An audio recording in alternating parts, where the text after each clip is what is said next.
free gunner code says we share. They are. Oh no, I seen that already. All right, so boom. First, we starting off with more Concord news. Were you not tired of people kicking Concord while it was down? Well, I am, but that's what people are still doing. We're still getting more articles talking about how much of a fucking failure Concord was. I hate to see it, but this one is a little bit on the nicest side, so I'm gonna kind of give it a pass. Concord's biggest fans talk about loving a game everyone else loved to hate, which the title grabbed me because this is how I feel. I like this game. I wouldn't say I love it, but I definitely did like this game. And the fact that people are just pulling their pants down every time it's time to talk about their game and say, wait, where's Concord so I could go shit on it? It's kind of saddening because, like, as someone who's passionate about games and not just somebody who uses games to spread racism or just weirdo behaviors and weirdo ideologies in general, this is sad for me to see. But let's read into this article. Like, I did skim through it a little bit while I was waiting for something to happen a second ago on live, but what they learned, wait, what? Oh, when they learned that Concord would be shutting down in as little as 72 hours, some of its biggest fans rushed to immortalize their time with the embattled Sony exclusive in a way only PlayStation players can, by earning a platinum trophy. Yeah, that people was jumping off of cliffs, we know, bro.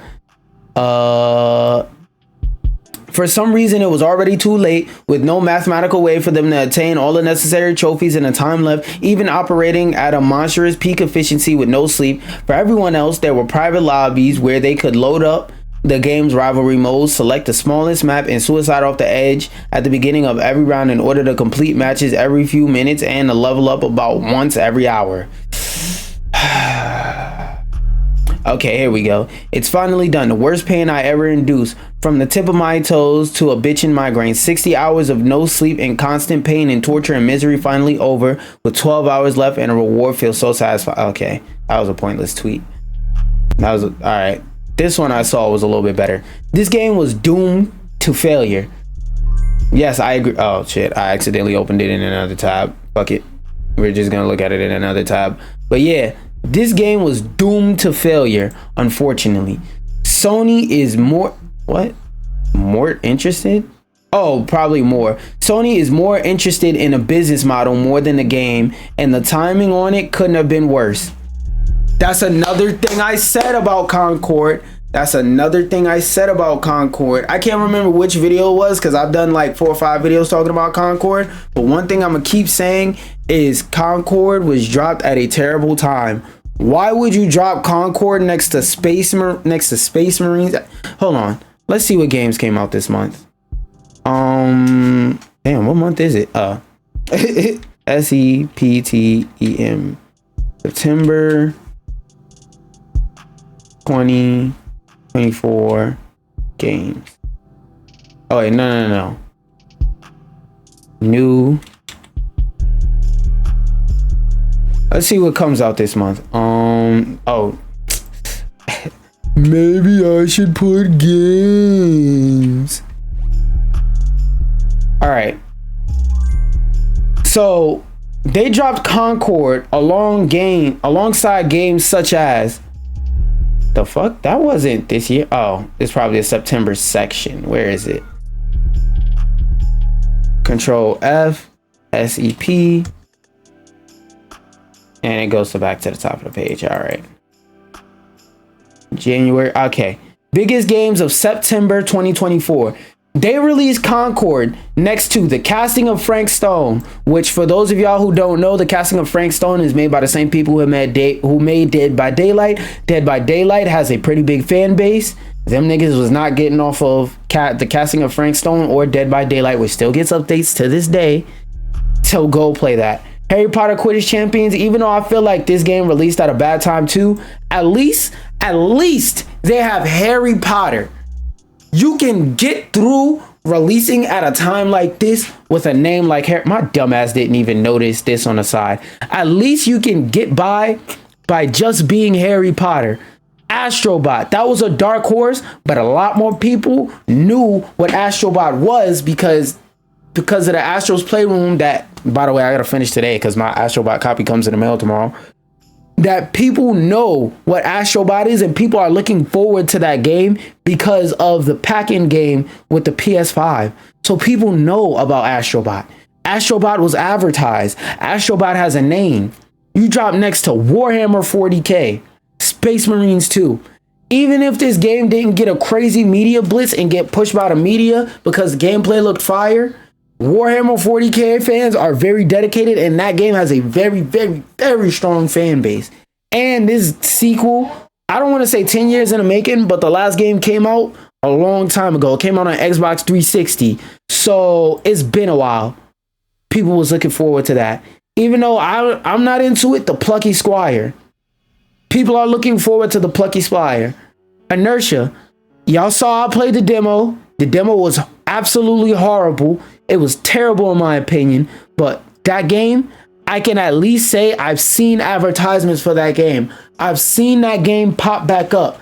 I've seen that game in media. I may not have seen a commercial, but in gaming spaces, I've seen this name pop up more than once since I've heard like the actual company announce it during Summer Games Fest.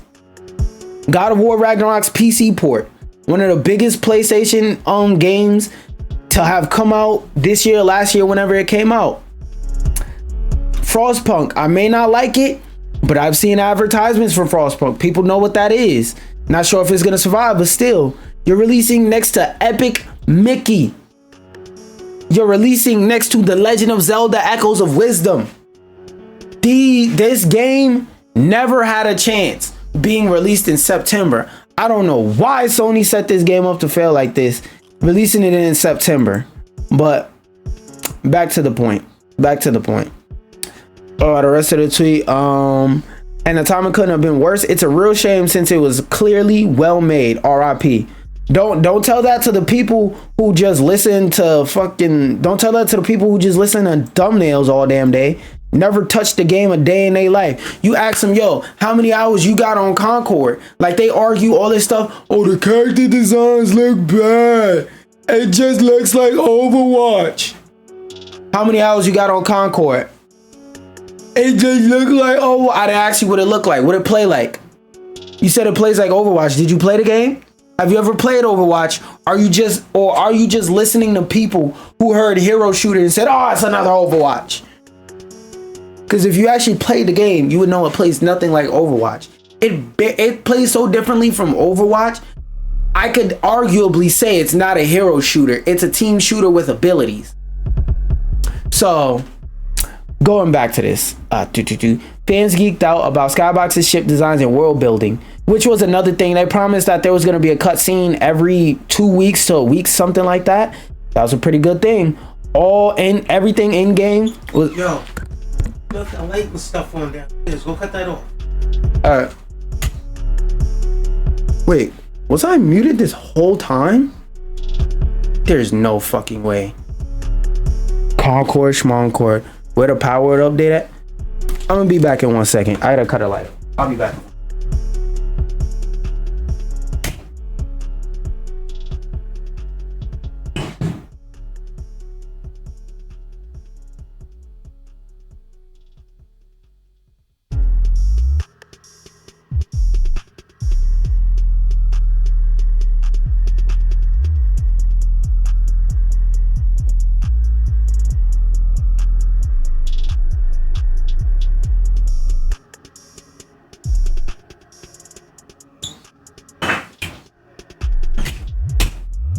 Alright, my fault. I had to go hit a light switch.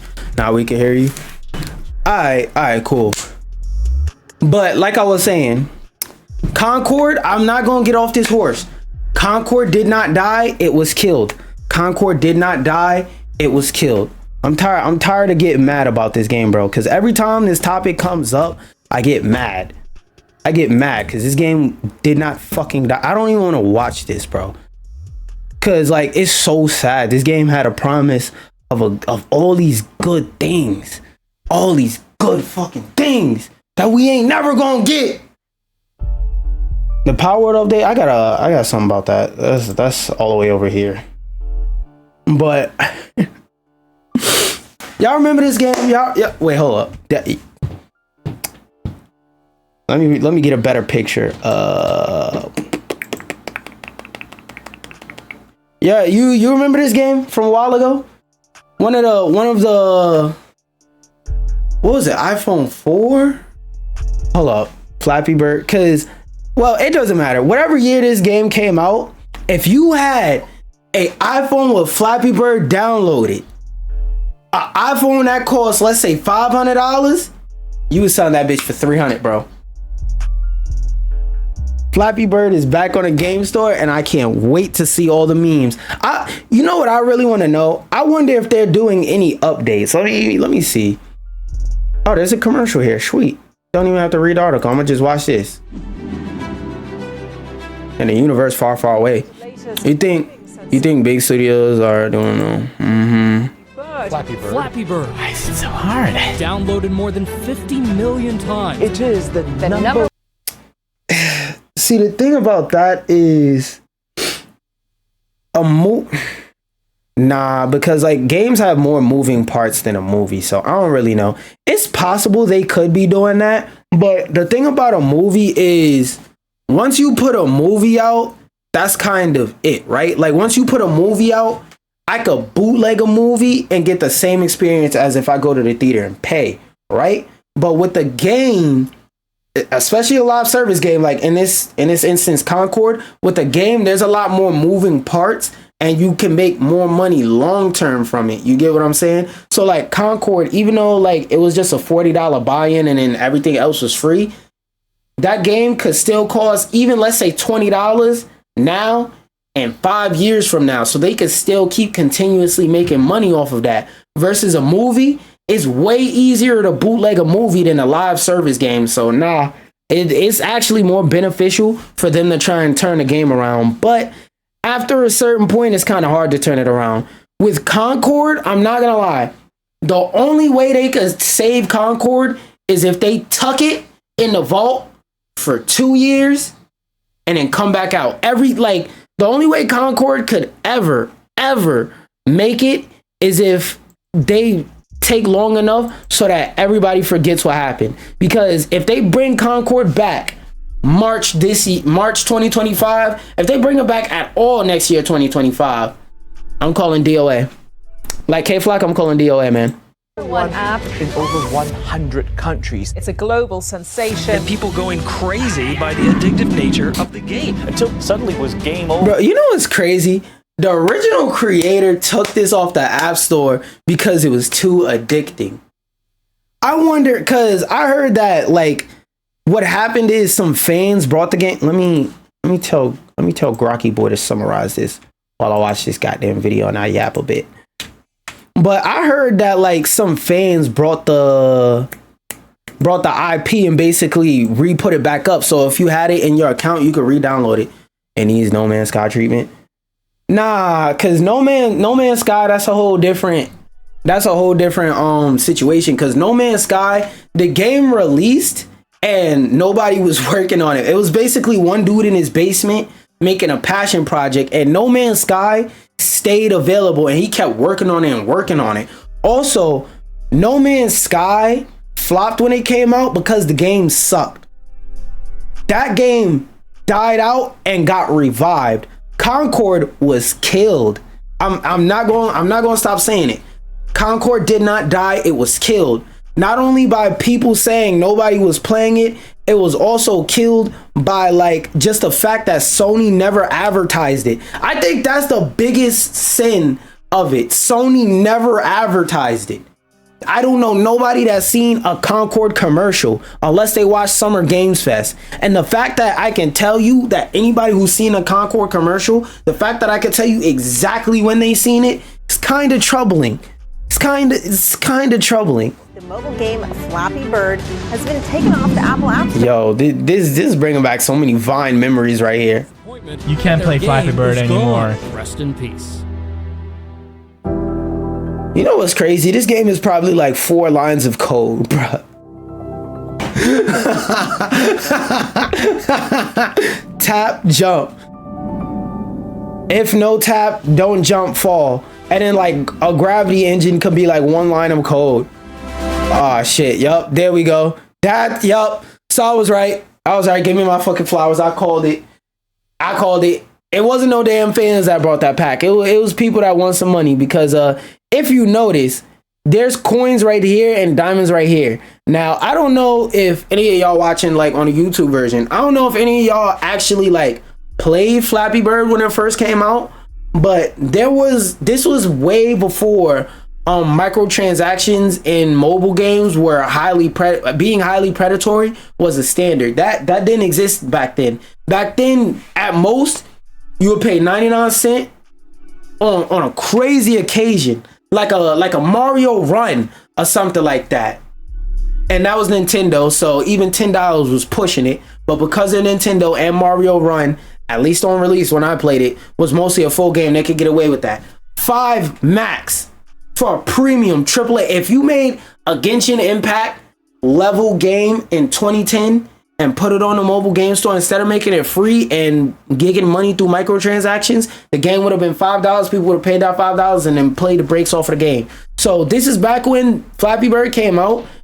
It cost 99 cents, $1 to get this game.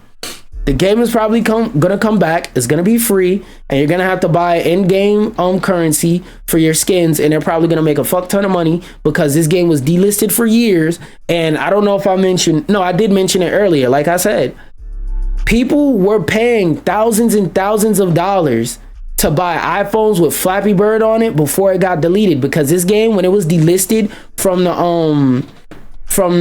iOS App Store, it was pretty big news. Like you seen, they had multiple news clips in here. Multiple news clips.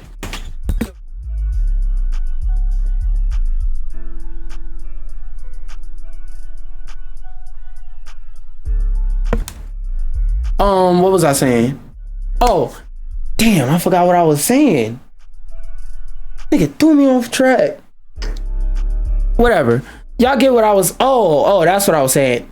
This got pressed from multiple news outlets. So this wasn't no game that just a couple gamers that sit in the corner and play games know about. No, the world knew about this game. This game got popular, got so much press off of Vine. It was actually incredible. Like, this game had a marketing run like no other. Oh, now you can get, yep, that's another thing to charge for, different stage skins. Oh my god, yeah. Yup.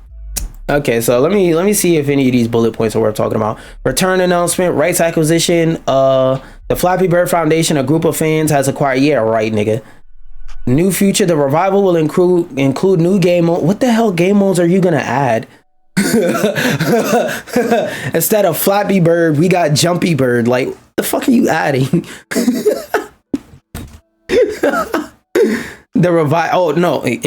Jumpy Frog. Like, the fuck? The revival will include new game modes, characters, and a multiplayer challenge. What? So we're gonna have Flappy Bird we not only got Flappy Bird relisted, we got Flappy Bird Battle Royale before GTA 6. All right, bro. Driven by fans rather than the original creator. Yeah, because he said this shit would never go back up if it had anything to do with him. Who had previously removed the game due to its overwhelming popularity and his concerns over its addictive nature. Yeah, he chose he basically chose ethics over profit, which I can respect. A lot of people called him crazy on the business end, but I respect it. Platform ability. Initially, the game will be available on web browsers in late 2024, with mobile versions for iOS and Android in 2025. What the fuck? Who the hell was saying, yo, bro, if Flappy Bird comes back, is it gonna be available on Opera GX? Like, bro, what? Excuse me. Like, bro, what? Just release it on Android and Apple, bro. Sit down, bro. Like, what the fuck? Is there a trailer for this one? Yeah, I don't want to read all this yappage. New Sparking Zero news. I'm not gonna lie. When I get Sparking Zero, don't ask me to play nothing else. I'm gonna sit there and I'm gonna sweat like a Really though, my size has nothing to do with this. Oh yeah, I heard about this. Wait, hold up. 1 second. Wait, my door's not closed. Oh shit, we got GT character? Are we going to get the GT character? Are we getting Ice? Okay, yeah, Goku, GT, whatever. Bro, are we getting Ice? I think he was a 4-star. I know he was one of the Dragon Ball Dragons. Baby Vegeta, GT, don't care. I didn't get back to that part of GT. Because I don't remember seeing Baby Vegeta when I was younger. Cause like I watched GT when I was younger, but like I would watch it on Nickelodeon basically. Kai, Dragon Ball Z Kai, I remember I finished watching it on Nickelodeon. That was back. That was when I was little. I remember watching Dragon Ball, and I would see like the 5 minute clips of what was that show? NFL Rush Core, Rush Pass. Wait, hold on. Take you down. What the fuck? Where did it go? Let me show you. Let me put you on. If you never seen this, the original one, NFL Rush Core. Not the second one. No, motherfucker.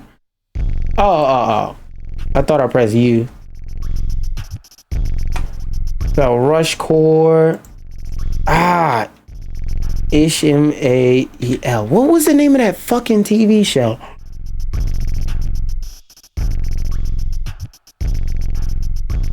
NFL cartoon. Yeah, RTON. Like when I see it, I know what I'm talking. Rush Zone. That's what it was. NFL Rush Zone. And some like the first real episodes of this are lost. It's not this one. It's one before this where he was like a little kid. This one, yes. Okay, I found it. Open. Where is it? I always gotta look for it. But this show. So it was like it was a whole movie, but they would show like pieces and bits of the movie 5 minutes at a time until they were ready to show the full movie on Nickelodeon. They showed DBZ Kai. I remember this, bro. This show was gas. The second one, where they made it like a series, and it was a web series I found out later that came before that. Bro, that web series, the 2-3 episodes I could find were fire, but most of that original OG web series for that show is lost media that nobody could find. Do y'all got Ice? That's what I want to know. You better. Yeah, so Sorry to tell you this, but there's too much of a power gap between you and me. No, there isn't.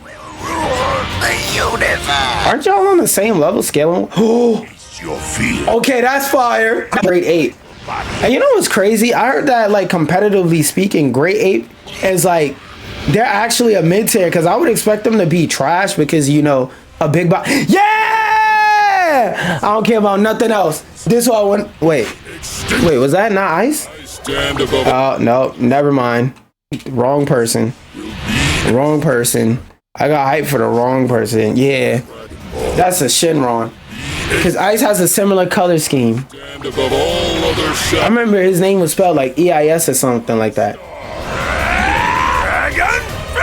Bro, I don't care about the 1-star. Can I play as Ice, bro? Please let me able to play as Ice. Oh god, that command grab looks annoying. GT Vegeta, okay, that's fire. Ah! Ooh. And Ice. Kakarot. This is going to be special. I can feel it. Out this bitch. Did this ever happen in a show? Like I said, it's been a very long time since I watched GT, so don't be mad at me. I don't never remember them fusing as Gogeta. Am I bugging? You've reached the finale. You've resisted until the... Bro, I'm getting kind of scared. Please tell me I get to play as Ice. I'm not even gonna like pretend like they're ever gonna give Hachiak a thought. Yeah, I already know Hachiak's not gonna be in this bitch, so I'm not even gonna pretend like he is, but still. Okay. Gonna go ahead and go cry in my corner now. No, yo, why does it keep doing that? Yo, this is... How many fucking characters are in this game? Oh my gosh. Let me look it up. How many PH? Whatever, it's going to correct it for me. R N S P A okay 0. This game, this game got a lot of content. I can't wait to 154. Bro, I can't wait till this 154 man tier list for this game come out. Oh, I can't wait. This trailer, I saw it in my list. I saw a couple posts about it. Let's see if this shit worth talking about. Let's see if they worth looking out for. Like the thumbnail I saw, it looked a little bit interesting, and the art style so far catching me. Also, the premise is supposed to be like Ghost Runner, but battle royale format. I mostly like the hyperscape aesthetic that I saw. All right, no women yet. This trailer isn't woke, y'all. No DEI detected in this trailer yet. It's only dudes in the suit. But to be fair, we don't know who's in the suit, so it could be a black guy in the suit, and you know they don't like that. Woke ass characters. I mean, so far this looks fire. Is it just drifting, or is that just one mode? Okay, no, that's one mode of transportation. Ooh, this look hard. I hope this is free to play. Fresh meat incoming. Cause like some of the animations look a little bit stiff, so I'm guessing this isn't like a large budget studio. Cause also like, and I didn't recognize any of the logos at the beginning of the trailer, but it looks hard. Okay, no, that is the main mode of transportation. Ooh, it has some ragdoll physics. They aren't too like colored hair screamo video game ragdolly, but it has a decent amount of ragdolling. Wait, what platforms? Just Steam. Yeah, get this shit out of my face.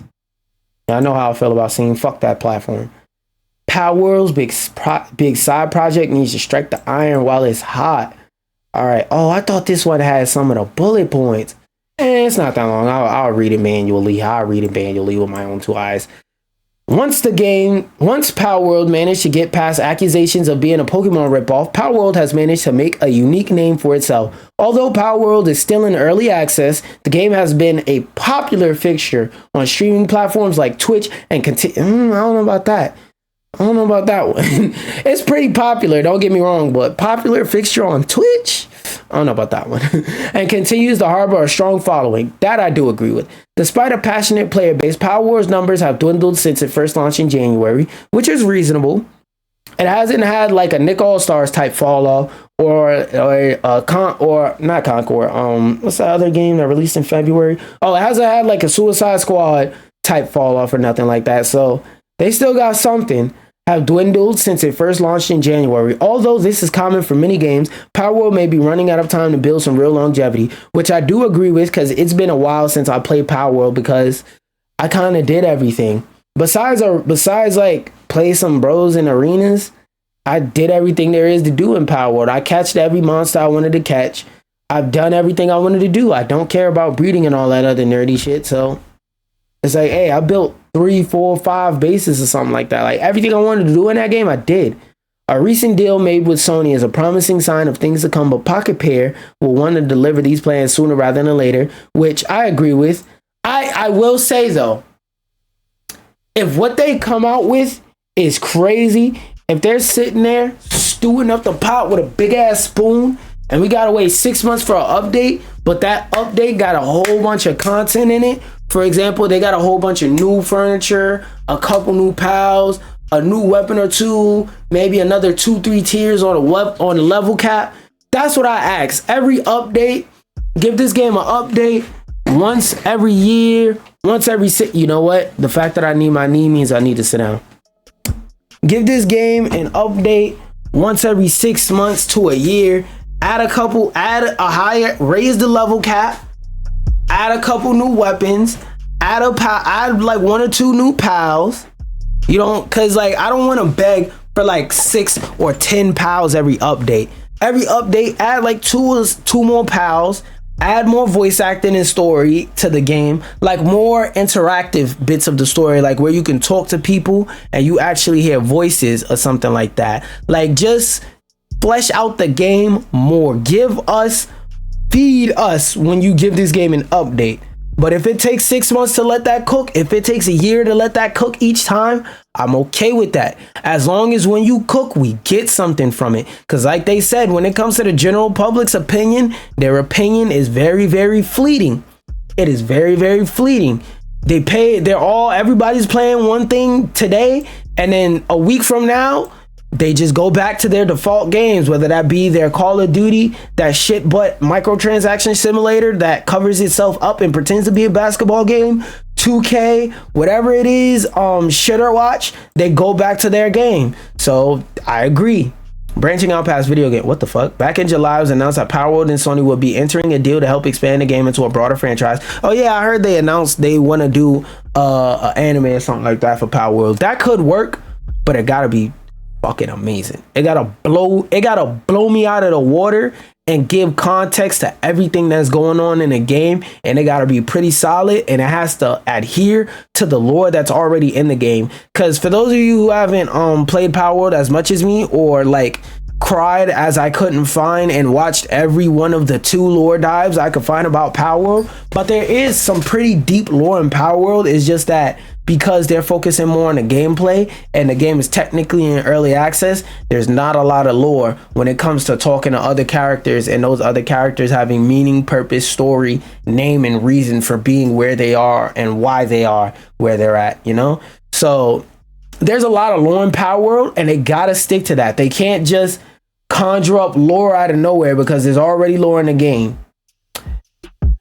Keep going. Oh wait, no, I didn't finish that. To become instead of this being a deal for Power World to become a Sony exclusive, the game's developers are teaming up with the company, which is a good thing. You don't want to be exclusive to any of these platforms. Control your IP with the company with the intention of growing a media empire. Officially named Power World Entertainment, the venture is aimed at licensing deals and potential merchandise. With the game's popularity being such a huge story this year, it makes sense that Power World's developers would wish to grow the IP. However, time may be running out for Power World to really blossom into something substantial. Power World's most recent, I can't pronounce that shit, the Sacagawea update has ignited more interest in the game, which it did, but the open world title still hasn't been able to recover its launch numbers. Yeah, because it ain't shit to do in the game. It's like one criticism that I'll give people that they have of Power World is that Power World was, I can't really fault this too much on the developers, but what I will say is they should have switched shit around with the Sacagawea update. It takes a while. It takes like 2-3 hours to get your Pokemon's a gun. I think they should make it so that it only takes about an hour to get your Pokemon a gun, even if it's like a really shitty gun, or like even if it's a bullshit slingshot, or even if you could give one of your pals like a Kativa a bow and arrow earlier on, so like people get just enough to not give them instant satisfaction and make them say, yay, I fulfilled my dream, let me get off the game, but enough to hook them in and say, oh, I could go a little further, I could go a little further. It needs a stronger hook, in my opinion, because it takes like I said, like 5 hours to get your Pokemon a gun, and even then, that's one of the worst Pokemon with a gun in Pokemon with a gun game. But to be fair, they never marketed the game like that. That's more so, they mentioned it, they showed it off, but that wasn't like a focal point of their marketing, like how like people like me would explain it. Because if I'm not even gonna hold you, if I was explaining Power World to somebody, I would say imagine Pokemon, but it feels actually fun, and if they could also carry guns.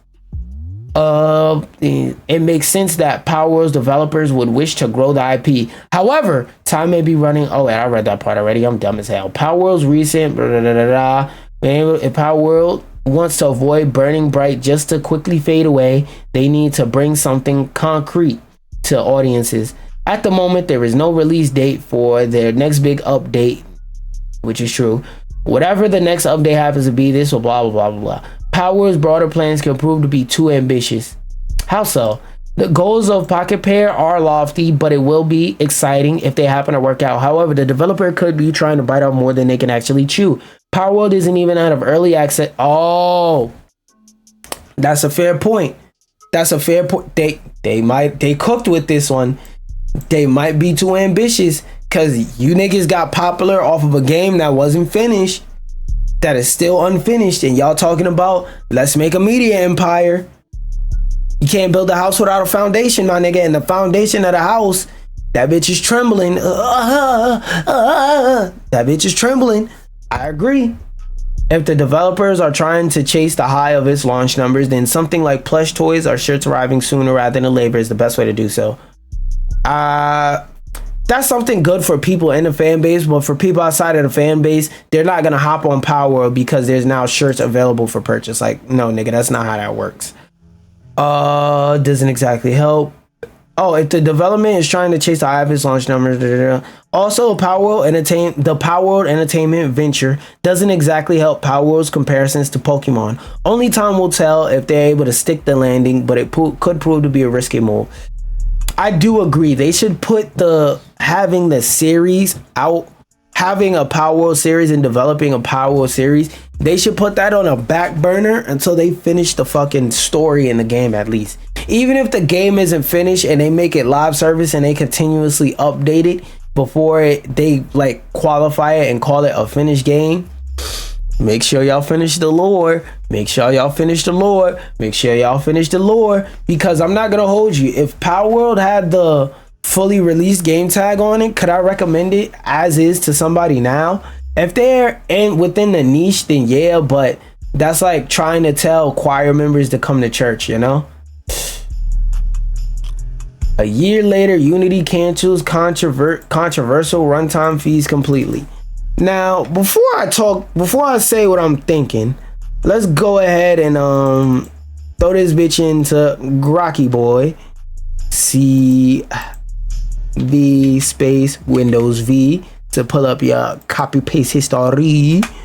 Let me throw this in a Grocky Boy and summarize it, because I have a couple thoughts about this, but I may be wrong. The fuck? Are they recommending a tweet with a community note on it? Crazy. Cancellation of runtime fees. Unity has officially canceled its controversial runtime fee, which was previously introduced to charge developers per game install. Return to subscription model. Unity will revert to a traditional subscription-based pricing model for its game engine tools. Pricing changes. Unity Personal remains free with an increased revenue cap from 100,000 to 200,000. Honestly, at this point, raise it to 300,000. That could be just me nitpicking. Raise cap from 100,000 to 200,000. Pricing for Unity Pro and Enterprises will see increases starting January 1st of 2025. Community feedback. The decision comes after extensive consultation with the community, customers, and partners, reflecting a response to the backlash against the initial fee structure. I understand this is corporate speak, but it's like, gang, all the fuck you had to do was log on to twitter.com a day after you announced the change, looked under your post, or went into the search bar and typed in Unity. You could have walked it back next day. You took a very long time to walk back something that should have never been walked forward in the first place. Like, and let me read the last point before I say what I'm about to say. The charges are part of Unity's strategy to continue investing in game development improvements. Yeah, right, nigga. While fostering a better partnership with developers under guidance of new CEO Matt Bloomberg. Okay, now let me say what I wanted to say. You know what happened to Unity? Capitalism, but in a good way. Let me explain. So as what we're going through explained, Unity made a change to where their engine that was essentially free, anybody could go watch a couple YouTube tutorials and download the engine and use it basically for free unless their game became a hit. They didn't owe a cent to Unity, right? And then out of nowhere, they just said, oh yeah, all you free users, yeah, y'all gotta pay. And your profits, y'all gotta give us 30% of that. That was fucking crazy. Like, I don't know if y'all understand how high 30% of profit is, but if you make $1 every hour, just to keep the math simple, if you make $1 every hour, imagine only getting 70 cents out of that dollar. So let's pull up a calculator. Wait. Pull up a calculator in another tab. So $1. No, what did I want to do? Oh. One. No. So let's say you had $40, right? No, actually, let me use a more square number. Let's say you make $1,000 a day, right? Now, what's 30%? 1,000 minus. What's 30% of 1,000? I don't fucking know. Not off the top of my head. 700. So imagine every time you make $1,000, you only get back 700. Every time you make $10,000, you only get 7,000. Every time you make $10,000, you only get 700,000. You know how much 700? You know how much out of 700,000 you're losing just because you used Unity, when you could also use Unity and a plethora of other engines for free? That's $300,000 you lost out on just because you picked Unity. Which, by the way, from my understanding, I'm not a game developer, so correct me if I'm wrong, but from my understanding, Unity is the harder engine to use and Unreal is the better engine to use, and to start off, it's free. You know why Unity is walking back this change? Because they have competition. This is the thing competition does. Competition prevents things that could snowball and the companies unfairly treating their customers because they feel that they have no competition and that they don't get that sense of where else you gonna go, bitch. Because Unity doesn't have that feeling, they had to walk back this change that they should have never walked forward. And they made shit worse for themselves. Because not only did they have to walk back this change, they had to do stuff like raise the revenue cap from 100,000 to 200,000. They had to walk back a change and make some other changes to be nice to people to try and convince them to come back over here. You had to make apology changes that had you never made those changes in the first place, you never would have had to do. And this is the good side of capitalism. Because I feel like when it comes to like any form of government and stuff like that, it's so easy to see the negatives and shout, oh my god, such and such ism is such a bad thing all day every day, that sometimes people forget to see the benefits. One of the benefits of capitalism is the encouragement of competition, because competition will always prevent unfair treatment when it comes to the where else you gonna go type thing. And for those of y'all watching on YouTube, I'll see y'all in a couple minutes, but we're going to check out this Venom trailer because I seriously don't know how the fuck this movie keeps getting sequels, but we'll see. Maybe this will convince me to watch all the Venom movies back to back. Cause like I won't lie, like I don't like listening to viewer scores and stuff like that unless they're unanimous. And with this game, they were kind of unanimous. And with this movie, the review scores and whatnot were unanimous across the board. But maybe this one will convince me to do something different. If putting Carnage, one of my favorite Spider-Man characters, in a movie couldn't convince me, maybe I'll see something else in here that yeah, because I was just about to say, there's no way Venom could hang on the side of a plane and Eddie Brock. First off, Eddie Brock can't breathe that fucking high up in the air. Oh, man. Back for you. Notice how it says in association with Marvel and not just straight up Marvel. Marvel said, nah, we don't jack that bullshit. We just let y'all use it because y'all... Somebody went to their home planet and played Lil Durk's music and they said, no, all my life, and they just ran off the planet.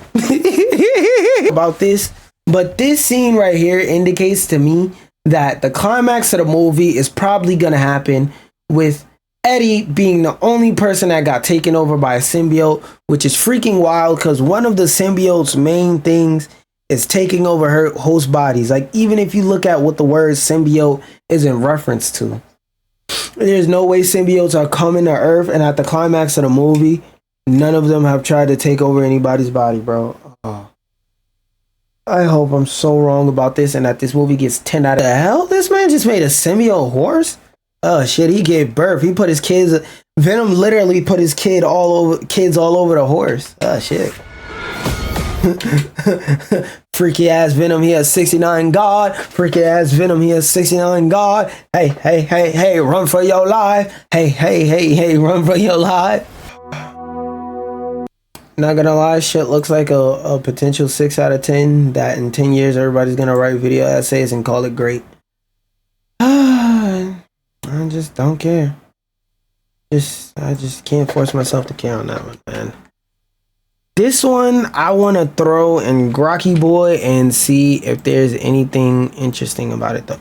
Did it still not play? Oh my gosh. Wait, no. Control Z.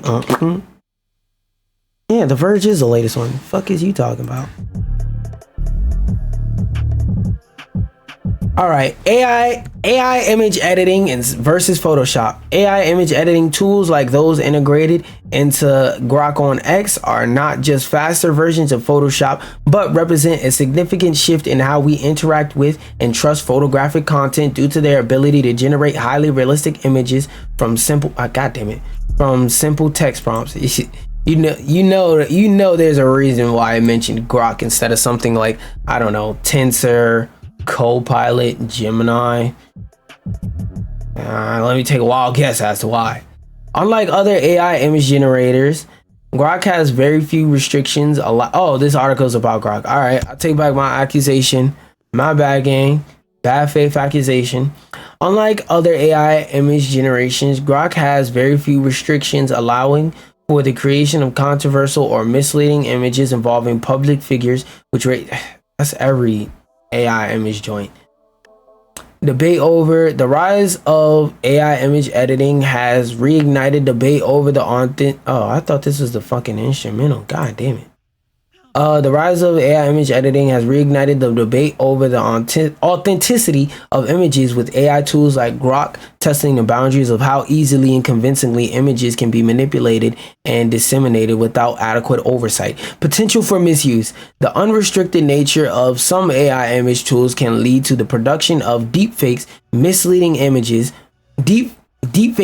misleading images, which could have significant implications for privacy, consent, future of image trust. The article explores the ongoing challenges trusting digital images in an era where AI.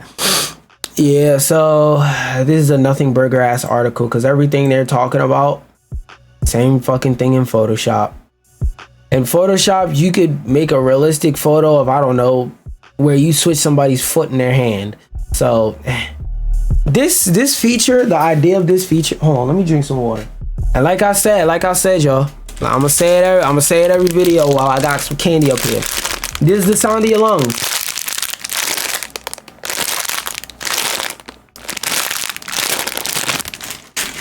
Go drink some water. Your organs, they're screaming. Every time them bitches scratch, all you hear is crinkle prinkle sounds.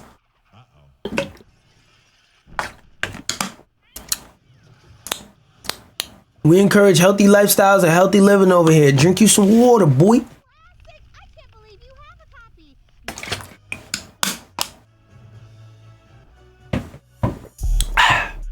I don't drink, but wouldn't it be funny if I sit up here and tell you this and y'all find out the whole time I had a big ass gallon bottle of Saveka and I just had a really high alcohol tolerance or something? Anyway, multiple copies of the same game are required if two players want to play a specific title at the same time. Steam launches Families, allowing users to share game. This article isn't too long. Oh no, Steam got a video. Steam Families. All right, so let's see what Steam Families is and let's see what they talking about. Steam Families is a collection of features including game sharing, controls, and purchase requests. A Steam family can be what is a purchase request? Other members of a household. Okay, so it's 5 people max. It can be managed from anywhere you use Steam. Game sharing allows all members of a Steam family to share their library of games with each other. Okay. Copies of a game allow for multiple family members to play at the same time. Each Steam family member has their own saved game. So that means you have to buy the same game more than once. is the downsides of a digital future. Remember where back in the day, all you had to do was buy one game and create more than one save file? Now, if you want to play the game with some... If I want to play the game with the bros, I have to buy the fucking game twice. All right, bro. Earns their own. This is already a shit deal. Their own workshop subscriptions. There are two types of Steam family members: adults and children. Adults have access to parental control features such as choosing what games children can play, deciding which Steam features they can access, setting playtime limits, viewing activity reports, and reasonable child's account if they forget their password. Children can now request that an adult Steam family member pay for items in their shopping cart. Adults can approve and pay for the purchase conveniently. Ooh. Here are a few other details to wrap things up. Okay, that's oh god damn it.